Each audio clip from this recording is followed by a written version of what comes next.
guys, welcome back to another exciting episode of our healthy collaboration between Will's Chiropractic and our wonderful folks at the Health Army. Hope you guys are having a great week. Last week we kind of kicked off the month by talking about why people kind of fail accomplishing their goals. We all set New Year's resolutions, and usually, I think you guys said, 2 weeks last week was about as long as people make them. We kind of want to investigate why that is.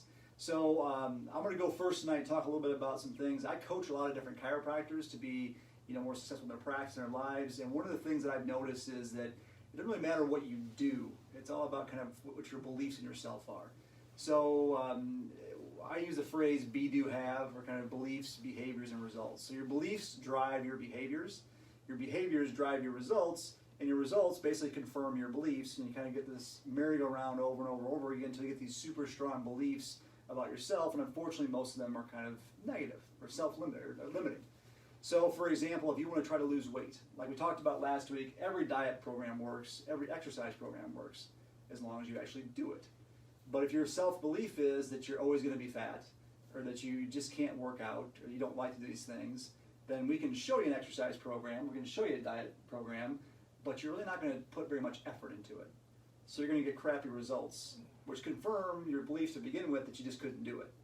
So then you go on to a different exercise or diet program, but you still believe that you're just destined to be fat, or you just can't do it, so you don't put your heart and soul into the action steps, get crappy results, which confirm your belief again that you just can't do it. You know what, if I don't mean to interrupt you, but you know which two words you just said quite a bit there? Like, you said it like 3 times. Diet and exercise. Diet and exercise, that's what it is. Yep. You know what I'm saying? Yep. It's that easy, but it's not that easy. And that's why we do what we do. Yep. And it's not that easy because people don't believe that they can actually do it. Yeah. They don't believe they deserve to be skinny, or deserve to be in good shape, or deserve good health. So again, they just don't try very hard. And when you don't try very hard, you get crappy results, which again, just keeps going round and round and round. So I know what you guys do is basically start building folks up, kind of replacing those limiting beliefs with empowering beliefs that, yes, you can do that. You can be healthy. And I think it's a big thing that we do, and I'm sure you do too, is just getting people some wins. Yep. People just need wins, and that's what we're here to do. Yep. Walk alongside them and get them wins that they didn't think they could get before. People are so focused on the negatives of what happened in the past of their life that they won't focus on what they could do in the future. It has nothing to do with what happened in the past, but you're so focused on, oh man, this didn't work that one time, or this happened to me when I was 14, so I can't succeed now. What happened to you in the past has nothing to do with what you're going to do in the future. So it sounds pretty cool, but how do you actually do it? How do you actually change some of these beliefs? Well, that's where coaching comes in, because you really can't always see what's going on, but somebody else will take a step back and go, oh, okay, well, this is why this is happening, because you believe this. So talk a little about accountability partners or coaches. So one of the things that I want to talk about is the accountability partners and who they can be, who they won't be. So many people think your accountability partner has to be your spouse or maybe your best friend. Well, most likely your spouse is not your best accountability partner, because you're probably just going to start an argument with each other and just get mad at each other. But we might not have the same goals. Yeah. We work with a lot of people, like, start working with a husband who wants to lose weight, but his wife doesn't. Right. And then when they start seeing the change, and they both have more, but I'm saying different goals. Right. So an accountability partner could be just as simple as somebody you see at the gym every day, and you happen to be at the same time as they are. You could just hop on with them. It could be somebody that you just have met, that you have connected with, that you like to talk to, you communicate with, that you get along well with, and somebody who that you can talk to. You can just be a friend with and just say, hey, I'm having a bad day. What can I do? I just need to talk to you. I just need to branch out and express my feelings towards something.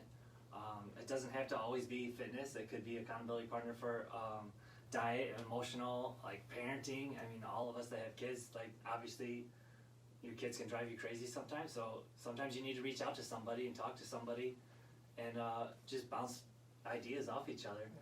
So having that partner to talk to and hold yourself accountable and not go off of what you're planning on doing. That person can reset you and tell you that, you know, you're kind of getting off track right now. Let's get back on focus and let's work together.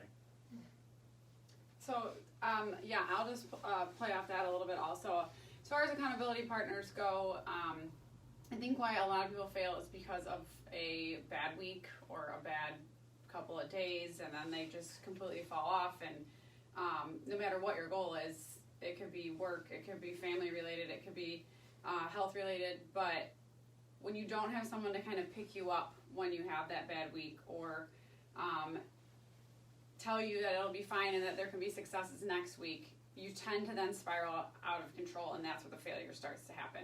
So again, what Josh said, your accountability partner may not be your spouse, your best friend. Sometimes when you start to spiral, your buddy might go with you. So sometimes you need someone to talk to that's actually going to A, pick you up and tell you it's going to be all right, but then B, also be a little bit harder on you than maybe your best friend would be or your spouse. Personally, Brad can't coach me. Doesn't work out well for us. Love him to death. I try. I try. And I don't coach him. It doesn't work in our relationship. So I have a separate coach that I work with. We both do. So we have accountability partners too, even though we're that. And Josh does as well, even though we are that for other people. But we have a lot of the same goals. But Yeah. we have separate mentors. Yeah. We do. Yeah. So I think the spiral with no one to kind of help you and keep you in check is where failure really starts to happen.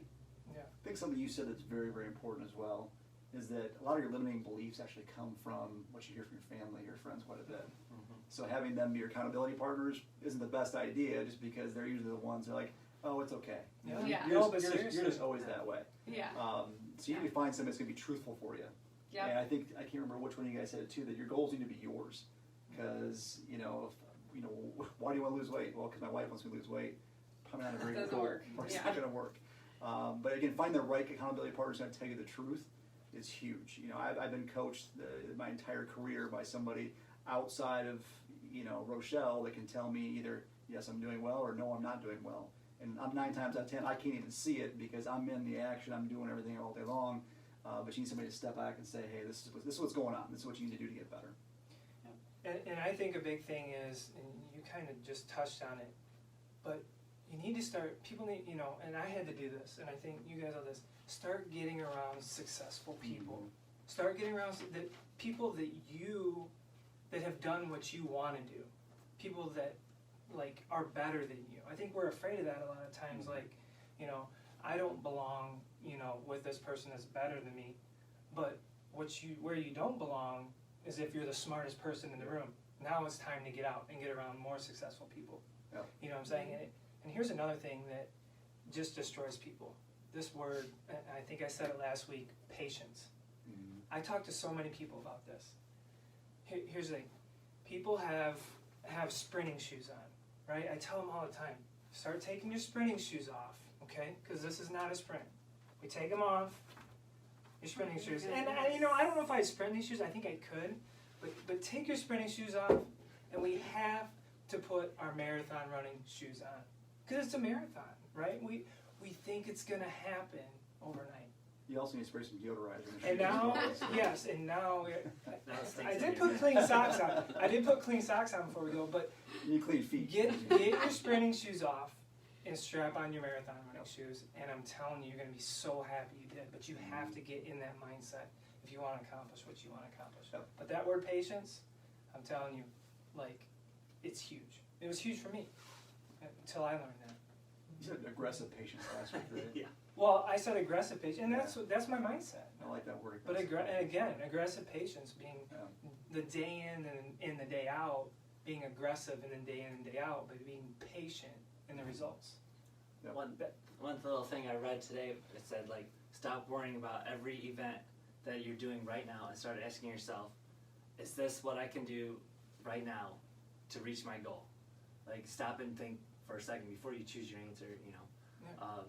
Take a second and think before you do something or eat something or say something. It is. It's becoming more. This whole thing is becoming more and more aware. Know that you're doing it. If you're doing something that doesn't pertain to your goals, but know that you're doing it. Because I have a lot of people that that we work with, and it's just a sense of like, oh, I didn't even realize I was doing that. Yeah. But then after working for a while, like, okay, I knew I did that, and then we talk about it and learn from it. Very cool. So I read somewhere sometime a long time ago that, and I asked a buddy of mine who's actually an airline pilot that when you fly in an airplane, that the plane is off target like 90% of the time. So they're constantly correcting where they're going, but they're basically going the wrong direction 90% of the time, either up or down or left or right. But how many times has an airplane not made it? You know, it always makes its destination, right? Because they're always constantly course correcting. And it's the same thing with health or anything else in your life. You're going to be off target a lot. There's going to be things that happen that knock you off of the path that you think you're supposed to go on. But that's why you set the goal, because the goal is the vision out in front of you that you're always going towards. I may not be always going straight towards that. It may be kind of a squiggly line, but I'm constantly moving towards that goal day in and day out. And that's kind of the patience you're talking about. You know, life's always going to throw crap at you. That's why you have an accountability partner to keep you focused and keep you going towards that goal no matter what. So I think today went pretty darn well. Hopefully we hammered to death that you get an accountability partner, get a coach, get somebody that's going to tell you the truth and not just kind of sugarcoat things for you. Someone that's not afraid to tell you no. Yeah. And ask you the tough questions. You Yep. know what I'm saying? Like that you need to hear. Yep. Yeah. So awesome, guys. So we'll be back next week at 6:15. We'll continue this discussion a little bit on how to help you guys accomplish your goals. And from all of us at the Health Army Wills Chiropractic, have a great week, and we'll see you next week.